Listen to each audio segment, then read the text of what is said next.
Le fait du jour. Alors, je reçois le politologue Luc Gras. Nous allons discuter la question que j'ai posée quand j'ai présenté le sujet qui couche avec qui au deuxième tour des municipales, ces jeux d'alliance qui perturbent les consciences et les états-majors politiques. Luc Gras est un spécialiste de la question. D'ailleurs, il disserte sur différentes ondes depuis hier sur la question. Et là, effectivement, on est confronté à une situation inédite de recomposition, de concession, de reniement pour sauver le siège, pour sauver le gagnant, pour sauver le sortant. Et effectivement, nous sommes confrontés à une situation inédite compte tenu des déclarations qu'avaient fait tous les états-majors, qu'il n'y aurait pas de concession, qu'on resterait sur nos vertus, qu'on resterait sur nos principes, et finalement tout s'écroule en 5 minutes. Luc Gras, vous avez jamais vu ça? Et plus les comment ça s'appelle, les accords techniques. Les accords techniques. Alors, cher ami, qu'on soit bien clair, je suis pas un spécialiste des coucheries en politique, hein. Mais je suis quand même un spécialiste de la vie politique depuis plus de 30 ans, et on n'avait effectivement jamais vu ça.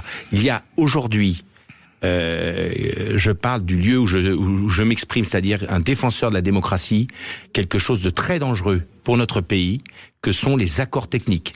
Un accord technique, en résumé, pour nos auditeurs et nos téléspectateurs éventuels, c'est une liste, 2 programmes, et on divorce. C'est-à-dire qu'il n'y a plus du tout ce qui fonde la démocratie. La démocratie, c'est le pouvoir par le peuple, pour le peuple. En fait, eh bien, là, en l'occurrence, c'est une sorte de combinaison, comme dirait Mélenchon, une combinaison de petits politiciens qui s'entendent entre eux pour arriver au pouvoir, mais qui ne partagent rien et qui n'arrivent même pas à faire un programme commun. On est loin de 1972 du programme commun Georges Marchais, François Mitterrand. Vous voyez comment la politique s'est abaissée d'année en année. Donc là, il y a une escroquerie morale, c'est l'accord technique. Je le distingue de l'accord politique, que à certains endroits, il y a un accord politique, c'est même tout à fait naturel entre force de gauche ou force de droite, il n'y a pas de problème. Mais l'accord technique, il est à dénoncer. Accord technique, ça veut dire nous nous réunissons pour faire juste barrage. Juste une liste, pour gagner. Pour gagner et faire barrage à l'adversaire. Et dès le lendemain matin, on reprend nos billes et nos armes. C'est la fusion politique qui devient la fusion gamelle. C'est un déni de démocratie, parce que c'est un irrespect pour l'électeur en disant, je vous dis pas pourquoi, vous votez pour moi,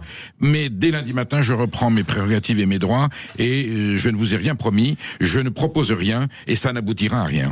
Exactement. Alors c'est pas le premier déni de démocratie, malheureusement, dans notre pays, mais en tout cas, c'est le dernier en vigueur. Cette notion, ce concept a été inventé par quelqu'un qui ne comprend rien au fonctionnement de la démocratie. Luc Gras, vous croyez pas que les électeurs français, déjà après le fiasco du Front républicain, où on a vu que c'était juste pour faire barrage, empêcher que le RN ait une majorité absolue à l'Assemblée nationale en 2024, pour reprendre le couteau dès le lundi matin, et beaucoup de gens m'ont dit, de gauche et de droite, on ne m'y reprendra plus. Voilà, je ne tomberai plus dans le... Je pensais que c'était un Front républicain pour gouverner avec un projet commun, même si on n'était pas tout à fait d'accord, c'était juste pour faire un barrage. Est-ce que vous pensez que là, l'électeur français est un peu échaudé par ce concept de fusion technique, autrement dit juste faire barrage à l'adversaire, ou est-ce qu'il y a un effet dynamique qui font qu'ils ils tomberont quand même dans le piège? Mais moi, je crois que d'abord, les sondages montrent d'année en année que le sentiment de colère et de ras-le-bol est totalement présent, quelles que soient les études d'opinion qu'on puisse faire chez les Français. La colère, c'est un des sentiments qui vraiment... Et la lassitude sont les sentiments qui habitent le plus les Français. Mais il y a encore, on va encore plus loin avec l'accord technique par rapport au Front républicain. Le Front républicain, au moins, se drapait dans une forme de valeur morale, faire une face... certaine vertu. Mais comment vous voulez expliquer ça dans les accords quand vous êtes face à des personnes comme Jean-Michel Aulas, qui est un papy, à peine rentré en politique, il est déjà papy. Oui. C'est pas un fasciste, Aulas. Non. Donc on se drape dans les vertus de l'antifascisme pour des raisons principalement d'intérêt politicien. La déclaration, c'était mon humeur tout à l'heure d'Olivier Faure, avec pas d'accord national. Comment est-ce qu'on peut se moquer aussi cyniquement du peuple français? Surtout, déclaration pas d'accord national, sur une municipale, on comprend l'astuce, pour être démenti immédiatement par les cas de figure les plus importants qui étaient ceux des grandes villes où il y a eu. Comment est-ce que on peut aujourd'hui avoir un dose de cynisme et l'annoncer avec tant de solennité?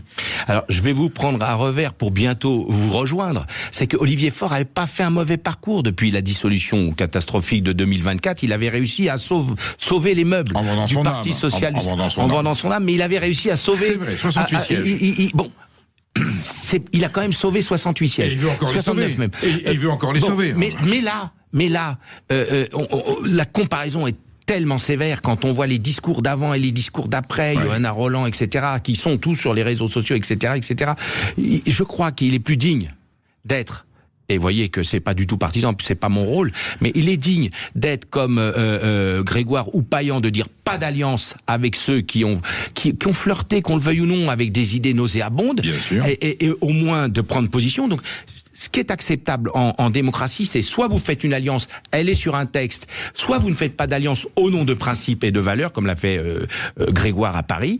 Mais alors, l'entre-deux, cette espèce on fait pas d'accord national, mais on peut faire des petits accords locaux, mais ça s'appelle, comme dit très bien Jean-Luc Mélenchon, des combinaisons de boutiquiers. Ça n'arrangera pas la participation. Il y aura des gens qui iront voter, bien sûr, mais on voit bien que le taux d'abstention qui ne cesse d'augmenter procède du fait que l'électeur est totalement désabusé, dégoûté, écœuré. Vous avez raison de souligner ce point, c'est qu'il y a une participation à peu près de 56%, ce qui est très bas. Sous la Ve République, au début, au grand temps héroïque du général de Gaulle, on montait à 80, les premières fois c'était au-dessus de 80%.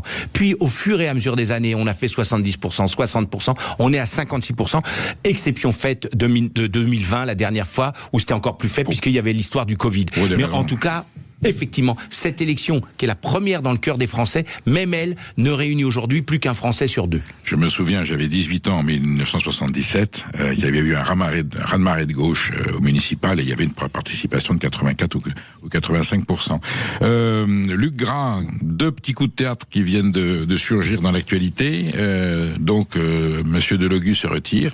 La liste de la France Insoumise de Marseille, qui est la ville où Mélenchon a été élu, où Bompard est élu, il se retire, donc il joue la carte de la gauche, il se sacrifie pour la gauche. On pense qu'il se s'est fait violence. Vous allez nous expliquer pourquoi. Et il semblerait qu'à Paris, Madame Knafo déjà hésite elle-même, et Chikirou se retire.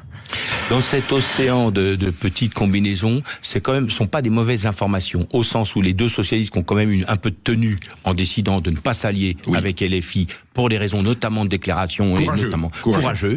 Eh bien là, vous voyez que c'est payant, c'est déjà payant, puisque ça oblige leurs concurrents éventuels à prendre des positions.